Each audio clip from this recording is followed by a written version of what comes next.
अपने बच्चों का भविष्य कितने में बेचेंगे आप? क्या कीमत लगाएंगे? एक बोतल शराब, एक बोरी गेहूं, रेडियो, टीवी, एक साड़ी या 2-4 हजार रुपए? सोच लीजिए, क्योंकि फिर आ रहे हैं वो कुछ उम्मीदवार आपका वोट खरीदने।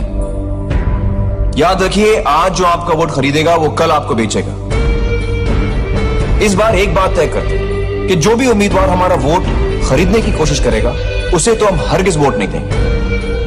अपने देश का सौदा, अपने बच्चों के भविष्य का सौदा हम हरगिज नहीं करेंगे। सच्चे को चुनेंगे, अच्छे को चुनेंगे। जय हिंद। सद्दाम हुसैन, सद्दाम हुसैन, सद्दाम हुसैन को बहुमूल्य वोट से विजय बनाए और सेवा करने का मौका दे। जिंदा रहो या जान जाए, वोट उसी को दो जो सबके काम आए। गेलो मौका बड़ी हो अनोखा, आजा समय के करो नई हो भाई। आइब गेलो मौका बड़ी हो अनोखा, आजा समय के करो नई हो भाई। करो सब गो हैया हम पड़े छियो पैया चाची। जेपी ऑलराउंडर हे यो दोनों हाथ जोड़ के कर छी प्रणाम यो।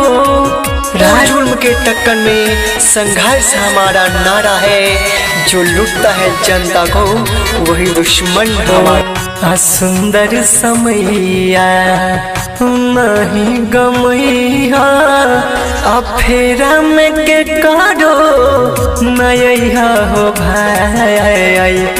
करो सब गो हैया हम पड़े छियो पैया चाचा हो।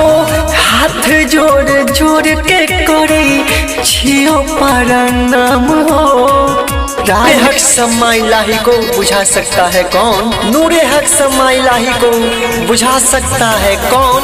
जिसका हामी हो खुदा, जिसका हामी हो खुदा, उसे मिटा सकता है कौन? इनो के पफीदा छिका हर घर घर हो, हर घर घर हो।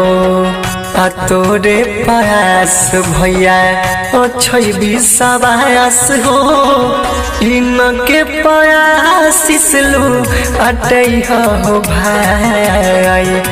करो सब गेलो मौका बड़ी हो अनोखा, फेरा में के करो नई हो भाई। करो सब गो हैया सद्दाम हुसैन, सद्दाम हुसैन, सद्दाम हुसैन सिर्फ